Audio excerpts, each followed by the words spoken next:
GL Chapter 38, Section 18, and the Governor's March 15, 2020 order imposing strict limitation on the number of people that may gather in one place.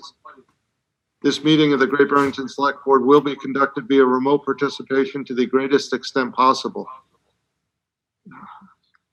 There's a lot of feedback here.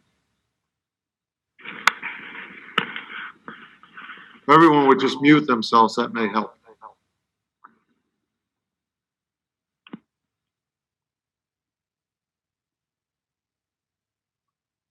Specific information for general guidelines for remote participation by members of the public and our parties with a right and or requirement to attend this meeting may be found on the town's website. For this meeting, members of the public who wish to listen to the meeting may do so by following the instructions at the top of the agenda. No in-person attendance of members of the public will be permitted, but every effort will be made to ensure that the public can adequately access the proceedings in real time via technological means. In the event that we're unable to do so, despite best efforts, we will post on the town's website an audio or video recording, transcript, and a comprehensive record of proceedings as soon as possible after the meeting. Pursuant to Mass General Law 7C 3820F, after notifying the chair of the public body, any person may make a video or audio recording of an open session of a meeting of a public body or may transmit the meeting through any medium. Beginning of the meeting, the chair shall inform other attendees of any such recordings. So this meeting is being recorded by the town, by CTSB, by at least one media and other members of the public. Any member of the public wishing to speak at the meeting must receive permission of the chair. The listing of agenda items of those reasonably anticipated by the chair, which may be discussed at the meeting. Not all items listed may in fact be discussed, and other items not listed may be brought up for discussion to the extent permitted by law. First thing on the agenda is the FY22 budget policy. Ann, do you want to walk us through that? Sure, and I guess I'll just remind everyone we'll do a roll call vote on this. So at the most recent Finance Committee, we had voted on a budget policy, and I apologize that the budget policy I had was missing a vote that had been taken at the joint Finance Committee Select Board meeting that was January 27th, 2020. And so that would change the policy that said work to keep the overall tax levy as low as possible to the revised version of work to keep the overall tax levy. And let me just pull this up from the current language, to work to keep the overall tax levy reasonable in consideration of other priorities and goals. And this was actually voted on January 27th, 2020 by both the Joint Finance Committee and the Select Board. So this was actually something we had already voted on. However, also at the most recent Select Board meeting, the Select Board voted to remove from the finance policy, and give me just 1 second here, I'm going to pull that up, remove the statement that this is under strategic priorities, and I can, which would be to ensure public safety, ensure public health, maintain a strong local economy, strive for a high quality of life. And then there's a statement that reads, maintain, develop stable and healthy communities. And then we go on to seek environmental sustainability, ensure fiscal stability. And the Select Board felt that the statement, maintain, develop stable and healthy communities, was redundant with the other statements that came before and after. Am I summarizing that correctly for the Select Board? Yes. Add anything new. So, so I bring that for a discussion and vote to the Finance Committee.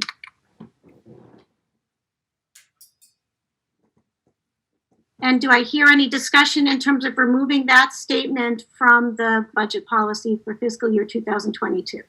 Chair, was this brought before the Finance Committee or is this new? This is new, Michelle. Michelle. Yes. So you may recall that we voted on our January, I think it was 16th meeting, to make no changes, and then it had to go to the Select Board, and the Select Board suggested this, voted on this change. So it has to be in a packet. I'm sorry? Was this in a packet or was it part of the budget binder?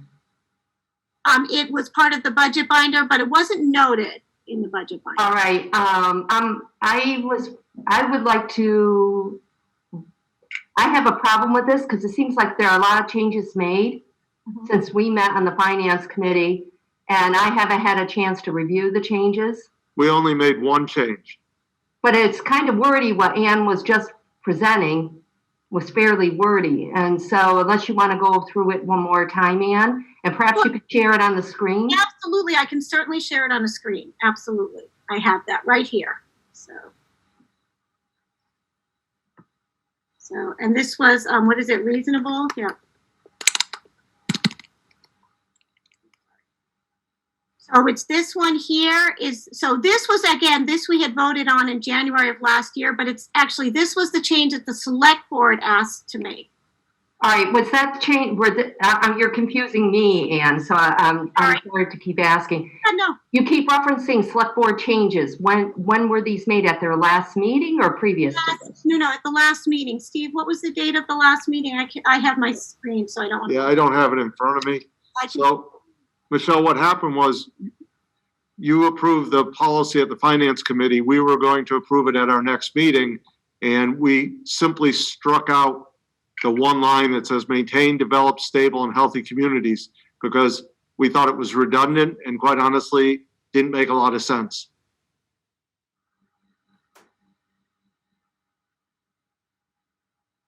And that was on February 8th. Thank you. And so what you have highlighted under financial goals was a previous, it's just I'm looking at the copy I voted on at the finance committee. Exactly, right. So what had happened was under financial goals, what you voted on at your meeting in January was an older version. And that had been changed by both the finance committee and select board last year. At a joint meeting. At a joint meeting. Yeah, I'm not sure why we had two meetings about it. It's last year, because we did make the initial changes. I think, Michelle, it was last year we made the initial changes, then brought it to the joint meeting, and that additional change was made. And this is the same thing that's happening this year, was we talked about it at a finance committee meeting, and now we're bringing it to the select board, who have asked for an additional change.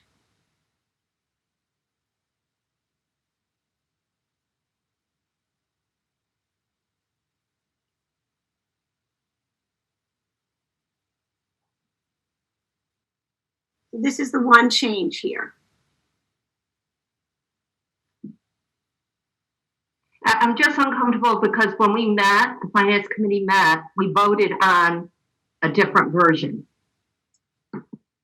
Right, and that's why I'm bringing this version forward with the change requested by the select board.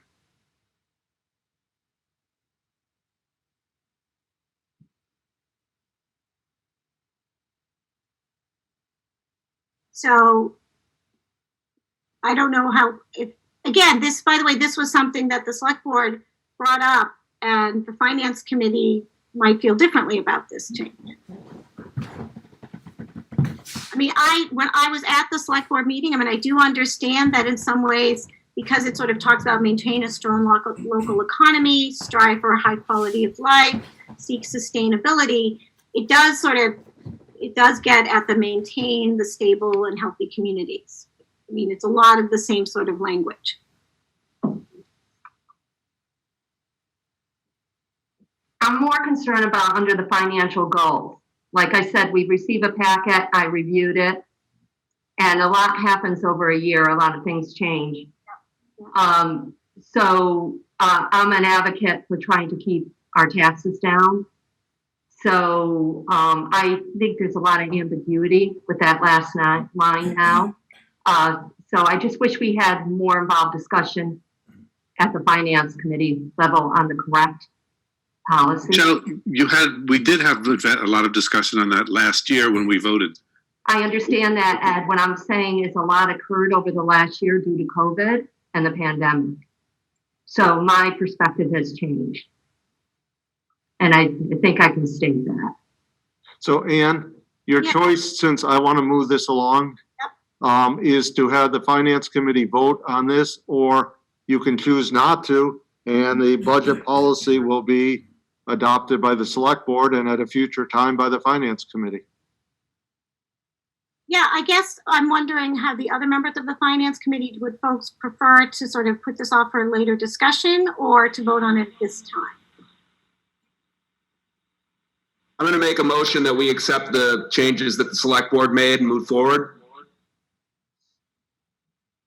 Yeah, I guess I do want to, again, I hope I can second that, but I do think we could return to discussing the budget policy in general in light of, the world's changes in the past year. But I would second to approve the change proposed by the select board. Any further discussion? All right, this will have to be a roll call vote. So I'll start with Will. Aye. Tom? Aye. Michelle? No. Meredith? Aye. And I vote aye as well. So it is 4-1. Okay, next on the agenda, we have the budget overview. Mark, go right ahead. Thanks, Steve. Thanks, Ann.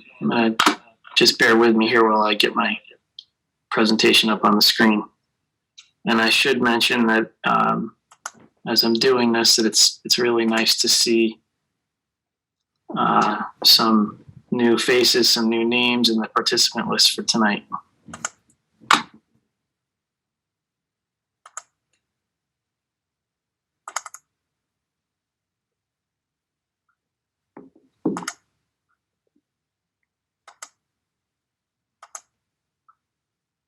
Okay, can everyone see that? Yes. Okay. So I'm going to jump right into our budget overview and priorities for fiscal 22. So first and foremost in our thoughts this year, of course, was COVID-19, since we're about to enter into our second year of a global pandemic. And this impacts pretty much everything we do here as far as how we provide services to our residents. But you'll see that this proposal remains optimistic that we'll return to some version of normal next year. The next bullet here, maintaining exceptional services. This is mostly a level service budget. You'll see as we get through some of the departments tonight, with a few exceptions that we'll cover along the way. Public infrastructure. Capital requests were scaled back this year, so we can catch up on some previously approved projects. We have a really busy construction season ahead this summer, spring and summer. But of course, some upgrades are always necessary, so we'll cover these along the way as well. Human capital, this is something I've been committed to and will remain committed to. By this, I mean that we budget appropriate resources to attract and retain qualified staff here in Great Barrington.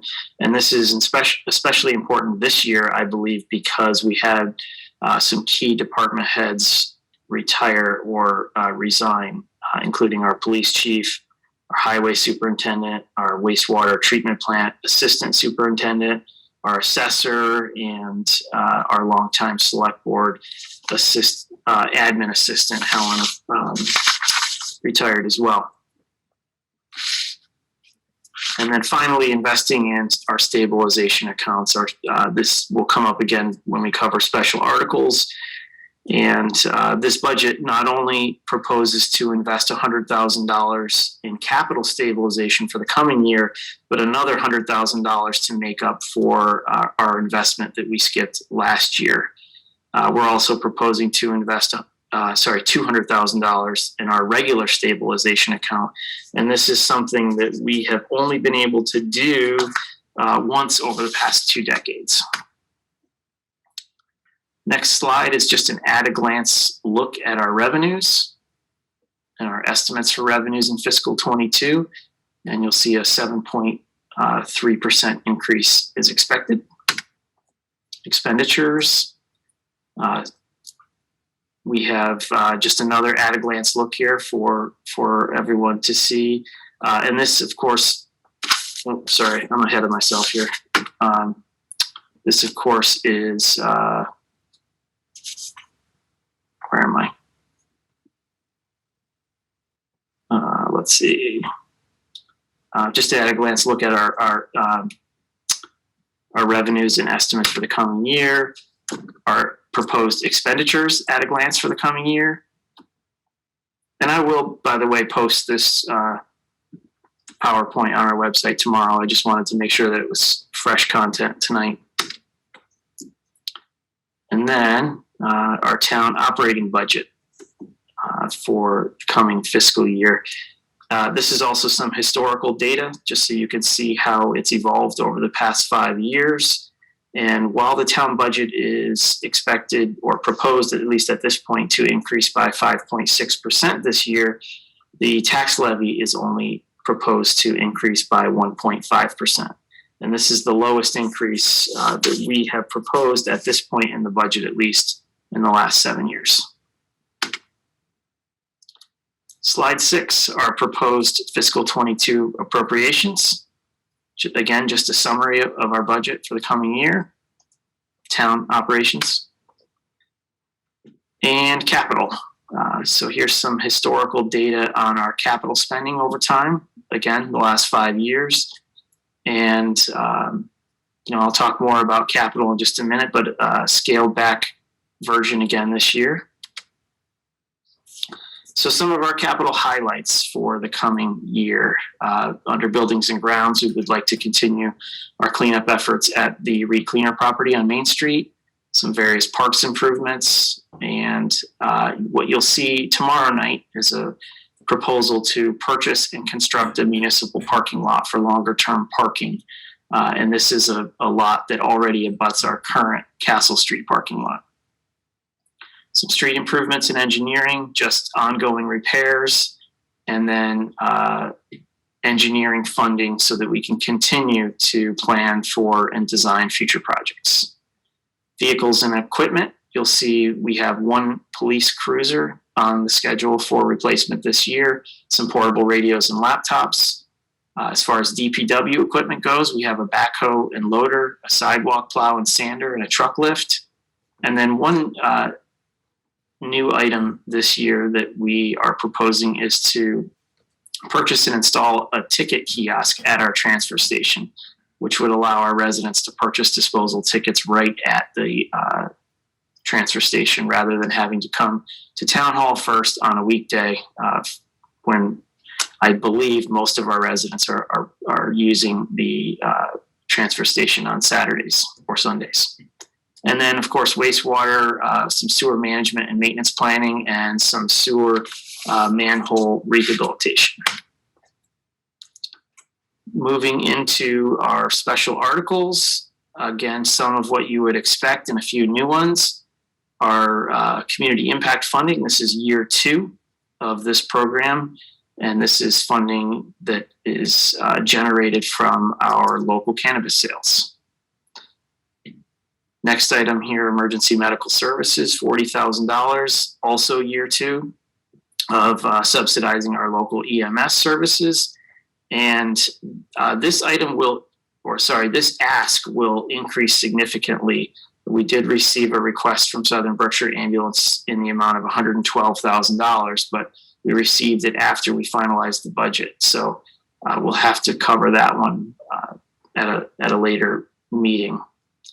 $15,000 to fund our portion of the school consolidation study, Berkshire Hills Regional School District and the Southern Berkshire Regional School District. We have another vocational student and tuition and transportation for $65,000 this year. The police cruiser, you're seeing this again only because staff will be recommending a different approach this year for purchasing and borrowing, and Sue will elaborate on that once we get to that topic. Stabilization and capital stabilization, again, we're proposing investments in both of those savings accounts for the town.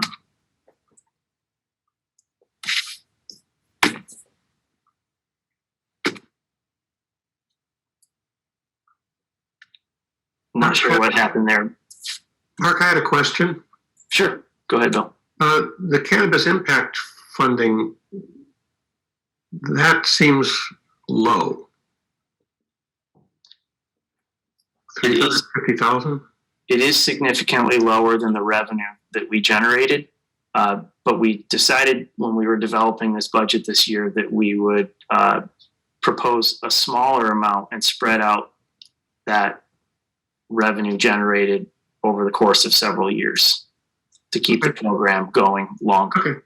rather than funding programs just to fund programs for the sake of unloading the cash. Does that make sense?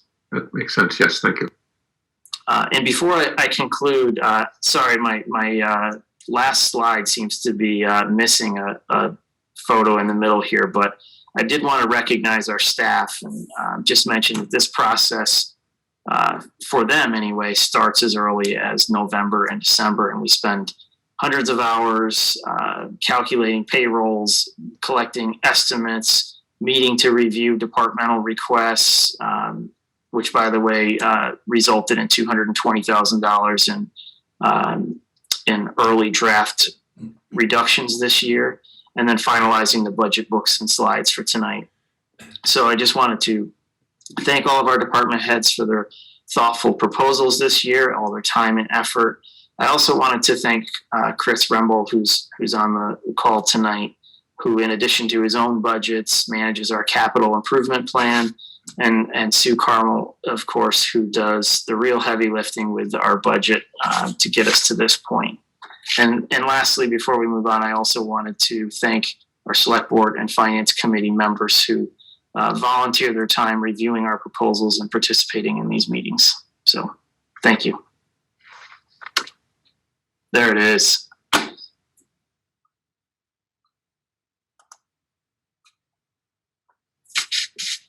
So before Mark moves ahead, this is a general overview. All of these topics we're going to go into detail over the next many nights. So does anybody have any questions now? You are unmuted. So, Steve, this is Tom. Yes. I have questions when we get to specific areas. Should I just hold off or? Yeah, because we'll go into each area in detail. Okay. All right. Thank you. You're welcome. Mark, why don't you move ahead with start with the Select Board Town Manager as on the agenda? Okay, so I'll get started with the Select Board Town Manager budget, and it will be under tab 6, page 1. And I'll just hold off for 30 seconds to give everyone enough time to find it.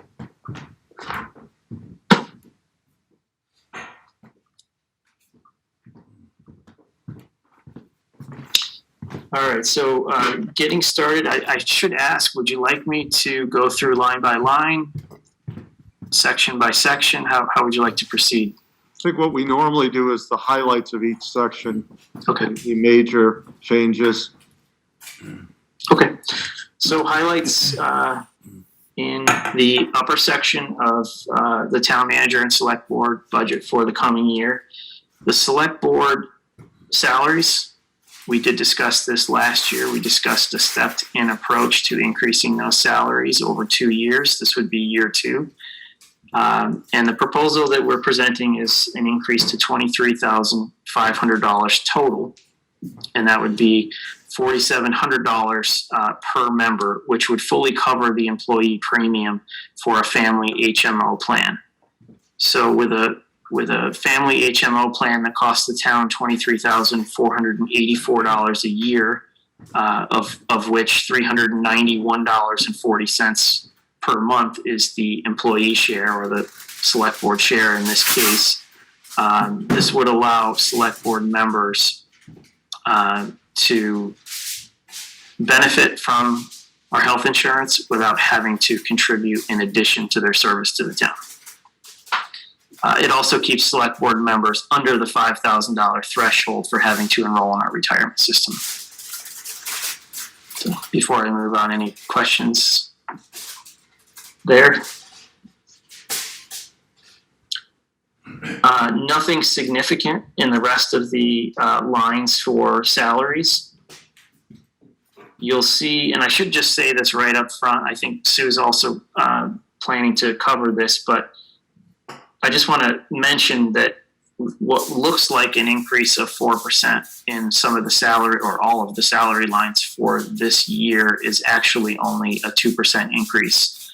If you recall, last year we had the first 2% in a contingency fund while we were negotiating union contracts. So they were not reflected in the town meeting vote. They were reflected in the contingency line of the town meeting vote. So what you're going to see this year will look like a 4% increase, but it's a 2% increase last year and a 2% increase this year. So moving down to I'm sorry, Mark. This is Tom. Is it now appropriate, or do you want me to wait? I did have a question on the finance committee line, if we're there. I don't think we're at the finance. We're still on the select board town manager. Yeah, I was just looking at the row right beneath it. All right. I didn't realize we weren't done with the select board. Okay, sorry. I think you're on the summary budget. Are you on the summary page rather than the detailed page? You are unmuted. Tom? What's that? Are you on the detailed budget page or the budget summary page? I'm on the budget summary page and under tab 6. Right, so we're actually looking at the detailed budget as page Okay. 1. All right. No, I'm okay with that page. Okay. Sorry, guys. That's No okay. problem, Tom. Okay, so moving on to the lower section of the select board town manager budget, you'll see an increase in contracted services. And this line covers our consultants for specific projects, such as a salary survey or a recruiting firm. It also covers our PR. And you'll notice that a few lines down, our consultant line was eliminated and combined with this line. So it's actually not as significant of an increase as it appears. But this year, half of this additional funding is being proposed to hire a shared HR employee or a consulting firm with our neighboring communities. I had considered at one time proposing that we hire an HR professional for the town, and found along the way that a number of our neighboring communities are also considering HR and have recognized a need for HR services. So we've been meeting regularly and discussing this, and we think that we may be able to save money for all of our South County communities if we were to share an employee, at least in the beginning, to provide these services to the town. We're an organization of about 100 employees, and I just can't imagine a private sector business operating with that many employees and not having an HR director. So I think this is really important. And $20,000 of that particular line, the increase in that line is proposed just for that reason. I guess moving on down. Hey, Mark, this is Tom again, if I may. Of that, on the shared services concept, would each member town that you're talking with share equally in the salary and benefits for this person, or is Great Barrington going to cover 90% of it or 70%? Have you worked that out yet or not? We're still very early on in conversations at this point, and there are two options on the table. One would be to hire an HR consultant, which would not be an employee of any particular community. And the other option would be to have one of our communities take the lead. And I don't anticipate offering Great Barrington to be the lead on this particular proposal. We've been the lead town for transportation in South County, and I just would like to see another community step up and take the lead on this one. Okay, thank you, Mark. Okay, Yeah, I just wanted to make sure I'm understanding the numbers. So the contracted services from 21 were 20,000, and the consultant was 18. So that's 38,000. Mm-hmm. You had asked for 48, and then went to 40. So it's really just 2,000 more than what it was last year, and that would cover some of the consultants that we need and this potential of this HR So I can clarify that for you. Thank you. $20,000 of that funding last year was to fund our intern, Joe Grockmal, who will not be returning this year. So we will use that for other consultants and HR in this proposal. Sorry, I should have been clear about that in my earlier presentation. Nothing else significant in the lower section of the Select Board Town Manager budget. We did ask for a slight increase in advertising, and this is due mostly to the fact that we use primarily the Berkshire Record for advertising in the past, and that's no longer an option for us. So our costs by advertising in the Berkshire Eagle have increased significantly this year. One other, But we did. I mean, I know that'll increase.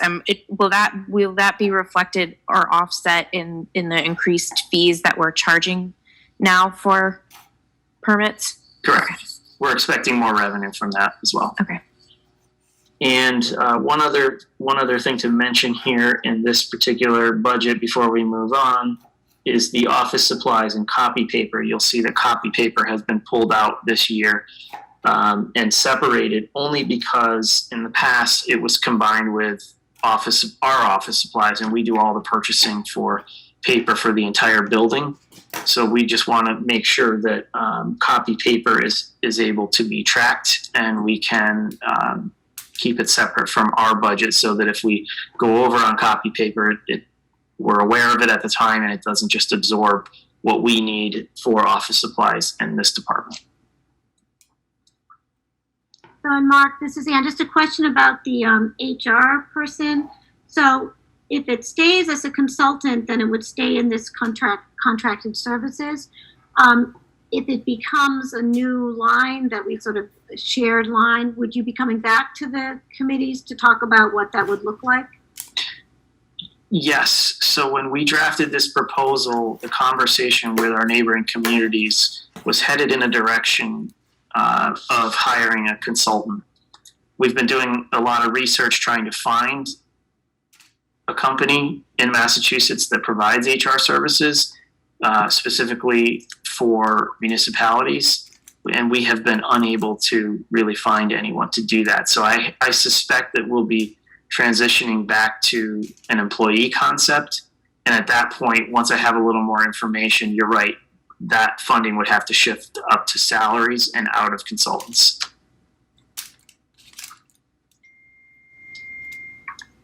Thank you.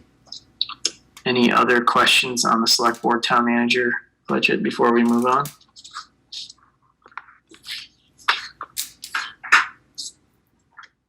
Go right ahead, move ahead. Okay.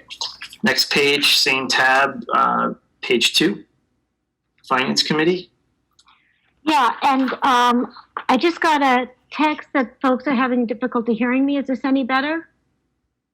Can you hear me okay? Mhm. Yep. I can hear you fine. Okay, great. Okay, thanks so much. Okay, so like the Finance Committee budget, again, we had increased I'm actually going to start at the bottom because that's the part that's most relevant for me. We had increased the reserve fund. You may all recall, anticipating this would be a tough year. So you'll see that's going back down to about 100,000. And then the dues and memberships and travel and training stays much the same.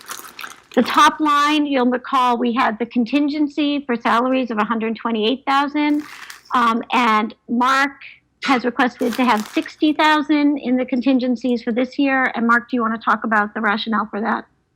Sure. Thanks, Ann. So this is something that I insisted on including this year for a few reasons. First off, repeating what I touched on in my budget overview, we need to be able to attract and retain qualified employees, and we've had a significant number of departures in the past year, mostly due to retirements and key positions. But the second reason is that, just elaborating more on replacing key employees, a couple examples, our police chief, our highway superintendent, and our assistant wastewater treatment plant superintendent all retired this year. And it's incredibly difficult, we found, to attract people for these positions. And it's even harder to bring people up through the ranks because some of these positions, such as our police chief, I'll use that as an example, at the current salary structure that we had, it didn't make any sense for a sergeant to apply for the police chief position because between the salary and the overtime, they would actually be taking a pay cut for more responsibility. Same with our highway superintendent and our assistant wastewater treatment plant superintendent. Both positions became available this year due to retirements, and it was impossible for us to bring people up through the ranks that are qualified to move into those positions because of the amount of overtime that they can make in a union position, which they lose as soon as they become a manager. So we had to make some salary increases in order to do that. And, while we did that, of course, as you know, once you make a couple salary increases, we have our highway superintendent and our assistant wastewater treatment plant superintendent making the same amount of money as our public works superintendent. So what I wanted to do this year is hire someone to conduct a salary survey for our department heads, compare us with similar size towns, similar towns in complexity as well, and have the flexibility mid-year to make some adjustments if needed.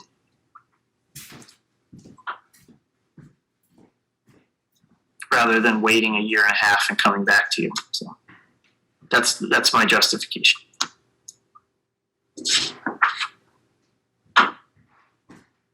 Mark, I do have a question. So I guess my question is, would we just be looking at the department head salaries in this study? Or, is it possible that we're using overtime in a way that other towns aren't relying on overtime? So you're describing that because of all the overtime hours, people at a different staff level are making close to what the top people are making in our town.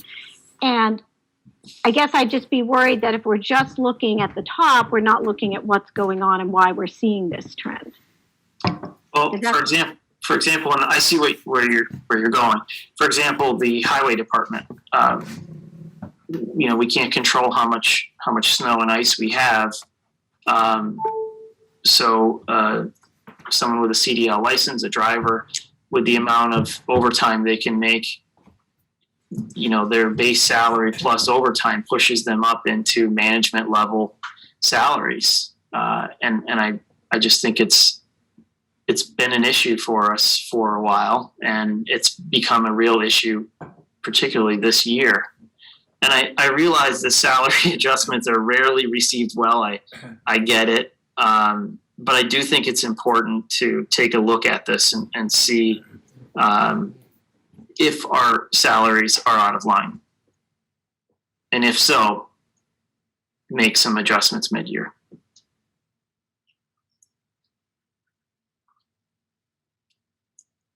We may find that that's not the case. I don't know. May I speak? My concern is due to the pandemic, there's so many people out of work from all areas of the job market, including the public sector. And I do think it's wise to have a salary administration review of the salaries. But if we were going to make some sort of decision tonight, which we're not, and to simply say, okay, we're going to increase salaries just because of the overtime of union workers, I wouldn't agree with this. However, I do agree with having a professional review of the salary administration of the town. I think that's a smart way to go. And as Mark said, it may It may say we need to do more, it may say, no, we're fine. But I don't care for the logic is just because somebody does a lot of hours in their union and we're paying a lot in overtime and that union person starts eclipsing a boss who's salaried, that doesn't make sense to me. It isn't a sound justification. It's just the reality that we face. To bring someone up to entice them to step into a management role, we are faced with this, and our salaries are all public information. Mm-hmm. And anyone who can get their hands on a town report can see that there are union employees making up to and in excess of their supervisors. Right, and I understand the math on that, but what I'm saying is I don't see that justifying increasing management salaries. I agree with Ann. I think it'll, again, going back to the idea of having a salary administration review, is that we have to look at the whole picture. We often point out that, the highway department because of snow, but there are other departments, what's going on there. I just know there are other public, other towns that are trying to control their overtime, and they're limiting salary increases. But again, I applaud the fact that you're looking at a salary administration review so we can get some hard data on it, not just speculation. That's the goal, is to just get some information from a consultant that can provide, like I said, data from comparable size and complexity Exactly. communities. Mm-hmm. And, I know that we'll have to be very careful and not just compare ourselves to similar sized Berkshire County towns, but also some similar sized communities in the Pioneer Valley, maybe out east a little further, and find a balance where we're not comparing ourselves to a community just outside of Boston either. We'll have to find a good mix of communities. So.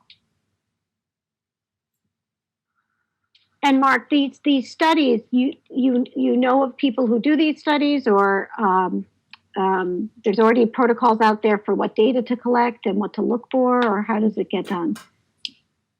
Yeah, we would probably just put this out to bid and Okay. see what we can find. But I can think of 2 companies off the top of my head, and I know there are several others that do similar work. Okay. I have a question, Mark. If there's consistently that much overtime, have you evaluated actually just hiring another person to take up some of the slack? Maybe they won't have enough to do all the time. I don't know but it seems like that ought to be weighed out and see if it makes sense to do that. Yeah, that's certainly something we can talk to our department heads about, especially as they present their budgets over the course of the next couple of nights. Yeah, because that's a lot of overtime. But the issue with that is then you have the additional benefits, including retirement, That's true. et cetera. Right, so you'd have to see if it makes financial sense to do that. But, And post-employment benefits as well. So. but we could look at it. But even a part-time position, again, looking at all avenues on it, but perhaps a part-time position without benefits to offset some of the overtime. Yeah, and I guess one other point I wanted to make before we move on is that, we're about to, we just did post our principal assessor position, and attracting qualified candidates out west can be challenging. And of course, now with COVID and the reality with our housing market, it will be even harder for us to do that. So that's something that I'm trying to keep in mind as we think about bringing people in from the outside as well.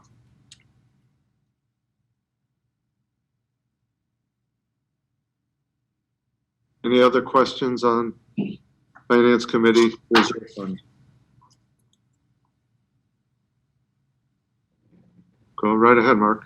All right, so next up is our finance director, town accountant, and that's the very next page, page 3 in tab 6. Good evening, everyone. Just a couple highlights on my budget. As Mark stated, when reviewing salaries, it will look like a 4% increase. It's actually on all 3 of my lines. It's the 2% for fiscal 21 and 2% for fiscal 22. So there really is no changes there other than the COLA increase. In the lower section, the audit accounting services, you will see an increase of $500. We are at the end of our 3-year contract with our auditors, and this is the proposed increase to enter into a new 3-year agreement. Contractual services, I had that line in there back in fiscal 20, removed it in fiscal 21, and I'm asking for it to be reinstated for fiscal 22. And what this money is primarily used for is at the end of the year for both myself and the treasurer collector, as well as the assessors, is bringing in a retired former Department of Revenue field representative who just helps us with reviewing everything before submitting balance sheet and statement of indebtedness and all of the year-end documents to the DOR. And the other 2 lines are level funded. So I'm happy to answer any questions.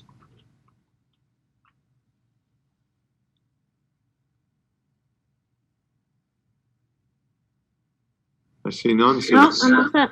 Great, thank you. Okay, so next up is technology, page 4 of tab 6. I just promoted Amy Pulver to take that one. Go ahead, Amy. Hi. Hello, everybody. So, let's see. Well, like I said last year, the biggest thing in this budget to worry about is the software. The annual subscriptions every year is typically a 5% increase. So that accounts for a lot of that increase there. We also, with COVID and the big push to bring everything virtual, I've been seeking out different software to try and improve our website, trying to think of it as our digital office for residents. So we're looking at a few different options there to try and help create a better workflow, which would help residents and department heads as well. Let's see. The one thing, I do have a change. I did get some updates this morning. I'm not sure if everybody knows, but we recently installed our new phone system. We've gone from a copper system to a voice over internet IP. So it was right in the middle of all the prices settling down. So I wasn't quite sure where the phone budget would be. But I'm happy to report that we will be able to reduce that. I think right now I had it at 35, town manager had it at 32.5, and we can bring that right down to 20. So I got that was some good news from Verizon today. So that is the VoIP system. Those are the copper alarms, and as well as our wireless phone service, all on that. So that's 3 components there. Does anybody have any questions? So Amy, this is Ann. I just want to ask, so we are going to transition over to this voice over internet IP phone system at no additional expense per year. Is that right? It's going to stay level?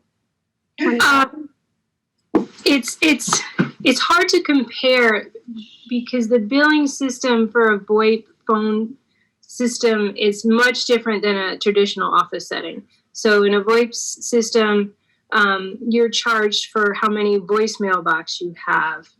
Different lines can have different levels of service. Those different lines of service have additional fees. So it's really hard to compare the two together. and we didn't move all the phone lines. We left the alarms on copper, and we brought all the voice phone numbers over to the VoIP system. So the Verizon bill typically was $1,800 a month before that. So now our Verizon bill is going to be about $375 a month. The VoIP phone system, I want to say, is about $975 a month. So there is a savings there overall. It's Okay. just, it's hard to compare apples to apples in that situation.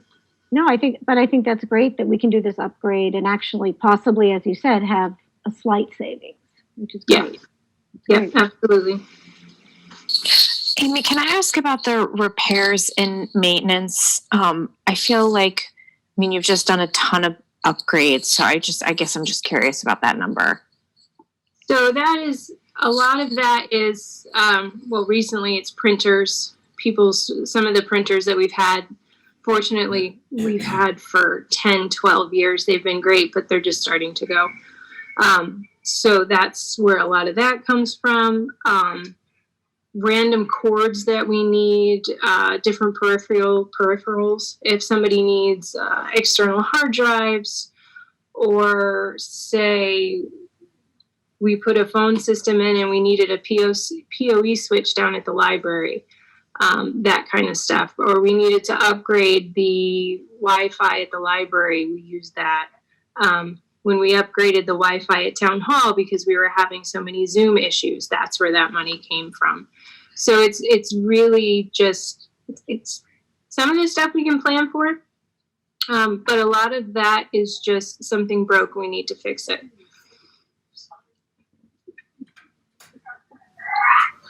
Sure. Thank you. Okay, next up is our assessor's office, and we are without a principal assessor, like I mentioned earlier, so Sue Carmel, our finance director, will take this one. And it's page 5, tab 6. Thank you, Mark. So again, not to sound like a broken record, the salaries just reflect the 2 years of the 2% cost of living increase. The lower section, and the only change on the bottom section, is contracted services. We increased that $5,000 to basically give ourselves a little bit of a cushion, considering this is going to be quite the transition year with having a new assessor, going to quarterly taxes. This will be our first full fiscal year being on quarterly, or implementing the quarterly system. And we are having a CAMA conversion, as the Finance Committee is aware, as we just went for a reserve fund transfer to get that underway. So that's why we're kind of giving ourselves a little bit of a cushion there, anticipating needing to use that money with a year that will be in flux.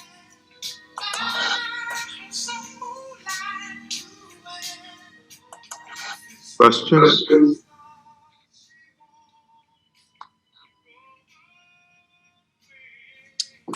Okay, so moving on, next is our collector treasurer budget. That's page 6, tab 6, and Karen Fink, our department head, is on the line to present her budget. Good evening, everybody. I have in here my main changes. The salaries are staying the same, with the 2% increase over the previous 2% increase. We have filled the parking clerk position with an impartial outsider, so I think that's gone really well so far. Getting down to our expenses other than salaries, our tax title, we haven't used it as much as we thought we needed to, so we've decreased that a little. That said, I have got excellent results with a lot of payments this past year with the low interest rates and all the sales that have been going down, and I've got quite a few people into payment plans, so we're cleaning that list up. But again, there's probably going to be some additions to it this year. The contracted services is jumping up mainly because of the change over to quarterly. And I'm planning on moving the sewer billing to be mailed out. We use this Globe Direct, which is a division of the Boston Globe. They print our bills out. I don't know if anyone noticed the last 2 years how much nicer they looked than what they were previously. They're easier to read. People could understand them, and they could send the correct parts in. So that includes the envelopes, the mailing. It's going to go up a little bit with our change to quarterly. We're going to have return envelopes for people because I'm planning on using a lockbox as well to save some time. And adding extra things into the envelope makes the price go up a little bit. We've also used our deputy collector to mail out our bills.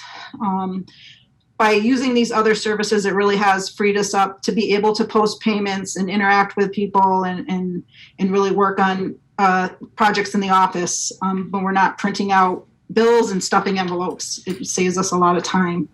So the sewer bills, I'm assuming, would be about $4,000, and we're probably talking about $7,000 for the real estate and personal property bills being mailed out with the demands, and about $4,000 for the motor vehicle bills. And then the lockbox, I'm not quite sure at the cost, but I'm estimating about $3,000 right now, but it may be a lot less than that. And the postage is moving into there. We've kept the postage flat, but we have noticed a trend with COVID that because people aren't able to access the office, they're doing a lot more things online, particularly with the town clerk, which has caused them to have to mail a lot more things out, including the trash stickers. That's why I really think when you get to it, the machine down at the transfer station will be amazing. It'll solve a lot of problems for a couple departments. I think that'll be great. And the office supplies I've kept the same. The equipment maintenance repairs I put in here is to get a new mailing machine, because we do have a automated mailing machine. It does save us on the postage 4 cents per item that we mail out first class. The one we have now is 5 years old, and it's kind of on its last legs. And because we won't be doing as much postage because we're outsourcing a lot of our bills, looking at a lower model than the one we have now, it's about a $1,500 savings if I went with a comparable model, and the rental rate in that is a little bit cheaper. So that's about $4,300 in that equipment and maintenance and repairs. Also covers my contract on my copier. And travel and training, that's just hopeful that we'll be able to go somewhere next year. Questions?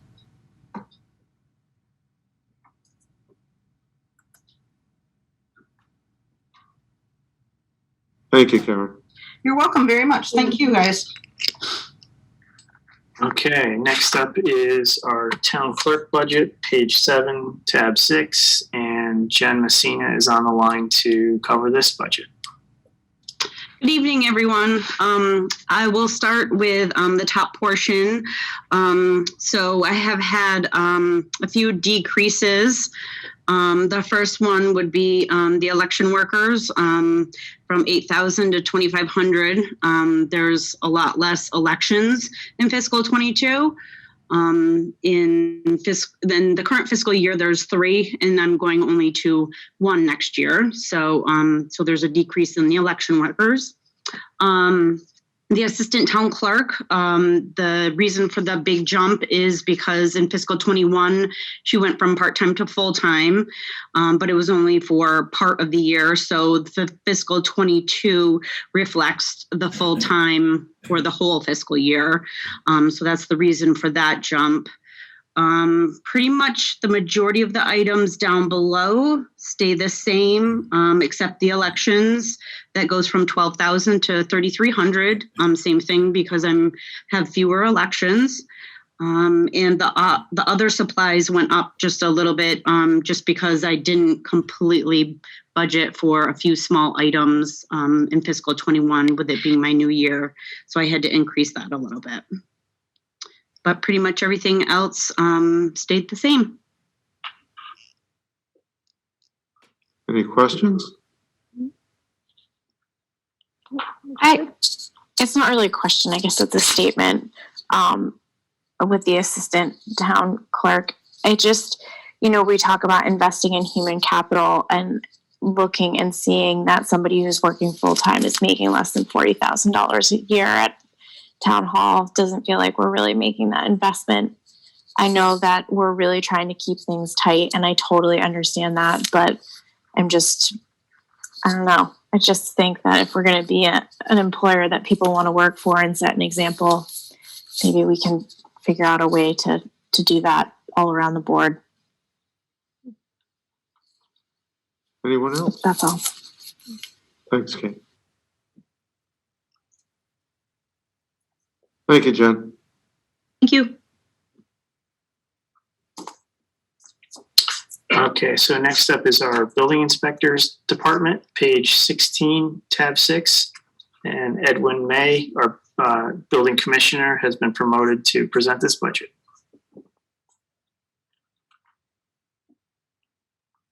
Just need to unmute yourself, Ed.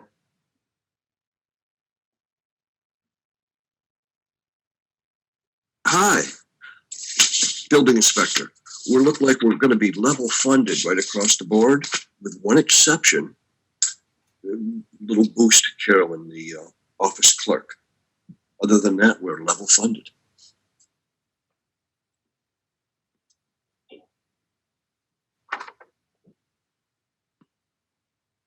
Are there any questions?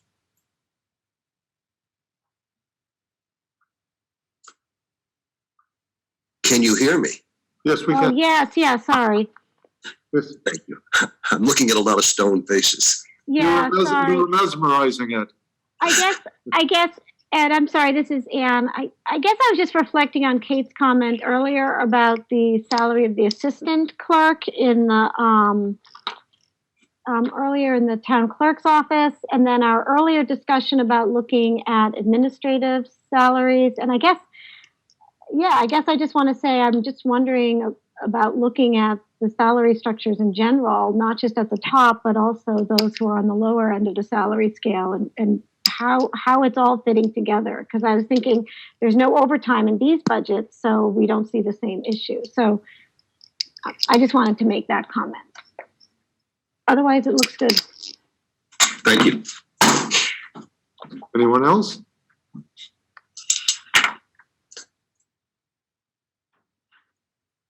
All right, next up is our health department. And I'm going to go ahead and promote Rebecca, our health agent, to present that budget. It is page 19, tab 6. Hi, everyone. It's nice to see you. My budget is refreshingly simple. You'll notice a decrease in the overall budget, and that mostly has to do with the health inspector salary line.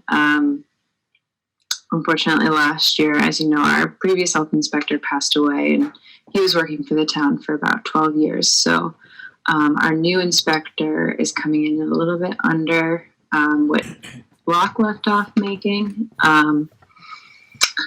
And then jumping down to contracted services, it's a little bit more than what I have requested in previous years, and that's mostly due to the public health nursing contract, which has been huge in this past year. Typically, Berkshire County Boards of Health or the Public Health Alliance requests a 5% increase for the public health nurse contract annually. I haven't gotten an estimate from them yet for fiscal 22. They're quite busy, but I've anticipated more than a 5% increase for fiscal 22 to kind of make up for all of their added efforts with the pandemic. So that's where that increase is coming from in the contracted services line. Yeah, and if it ends up being more than what I have there, I'll come back before you later on. Questions, comments?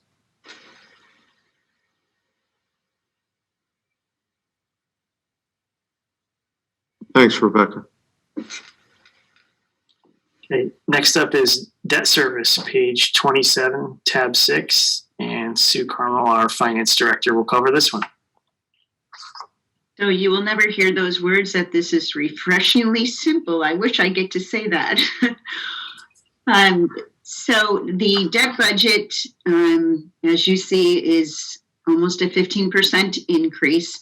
Kind of to take a step back to Mark's overview presentation, although the operating budget is increasing a total of 5.6%, understand that our fixed costs, which will be the next three budgets that I present, the debt service, the health insurance, and retirement, actually make up 3.2% of that increase. So if you were to factor those out, our operating budget is really only going up 2.4% as far as non-fixed costs.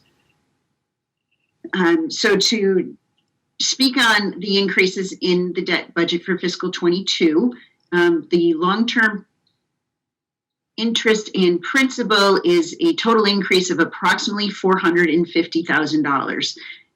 This is the result of the bond that the treasurer and myself took out in January. It was a $5 million bond, as all of you are aware of. Originally, when we were estimating what the payments would be for fiscal 22, it was actually anticipated to come in around $800,000. So because we were able to get that amazing interest rate, we were able to get this payment down for fiscal 22 almost in half. I know that doesn't seem, when it's a $450,000 increase, you know, it still seems a lot, but really we saved quite a bit with that interest rate we got. The good news to offset that increase is on the third line item, short-term interest and pay downs. As you can see, I've reduced that line by $186,000. That is the direct result of us bonding the two outstanding short-term notes that we had. We do anticipate we will be taking out a new short-term note this spring, which would make the interest payment come due next year, but I anticipate that should be covered in the $85,000. As you can see, I was originally looking to have that at $95,000, but in an effort to try to cut back wherever we could, I'm hopeful that that will be enough and the interest rates stay low. And the other debt issuance cost is level funded to fiscal 21, excuse me.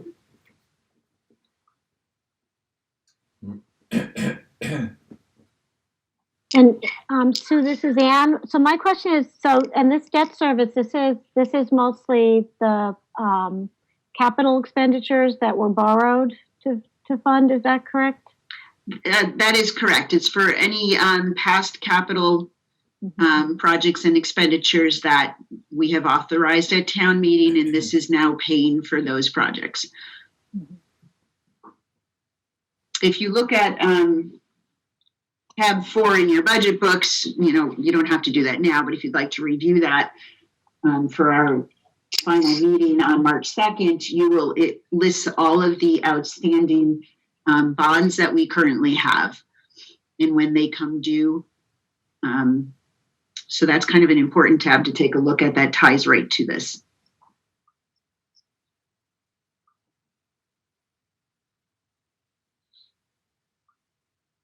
Anyone else?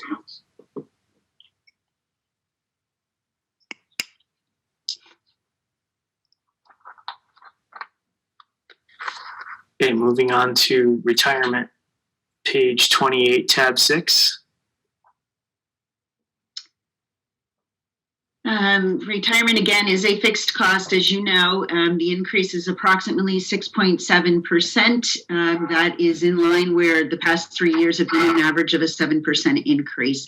You will also see the portion in the wastewater budget tomorrow night when we go through that department's budget. The general fund pays about 89.8% and wastewater's the remaining 9.2%. Medicare increase is a slight increase, and that was adjusted for the cost of living of 2%.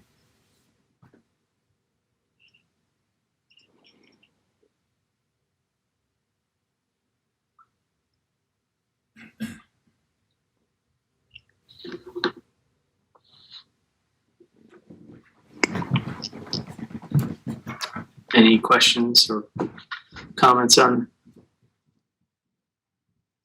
retirement? So on to insurance, page 29, tab 6. And Sue will take this one as well. So the insurance budget, I know this is a very large budget. However, if you look at the bottom line, the total is a 2.2% increase.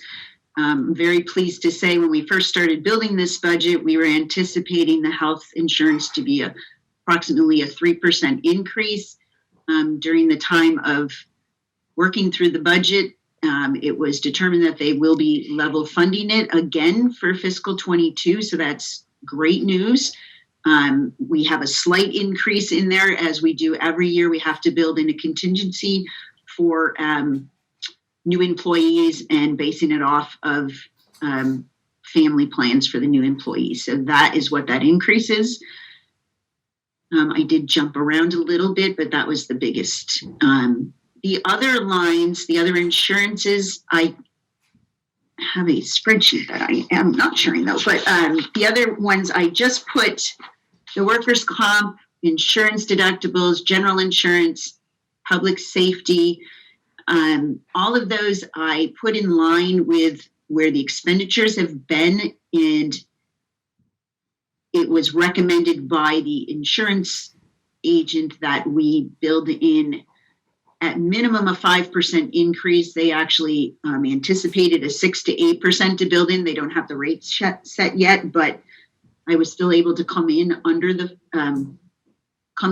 and still give us the cushion of the 5%. But in total, with the way I reallocated the money around, it's an overall reduction from fiscal 21's budget of about $7,000. So really the driver is the health insurance. Questions, comments?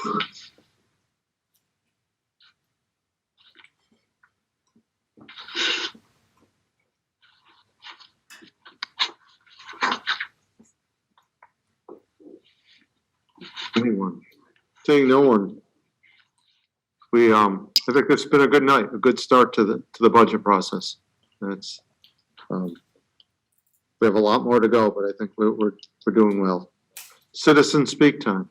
Just raise your hand and you'll be recognized.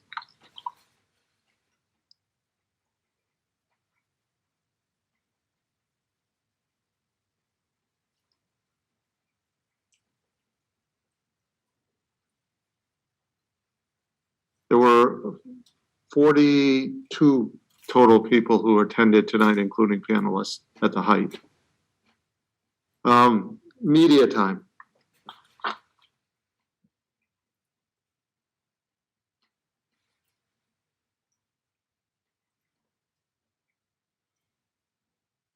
Seeing no one, everyone enjoy your rest of your evening. We'll see you back tomorrow night for more. By unanimous consent, we're adjourned. Have a good night, everyone. Take care. Be safe, everyone.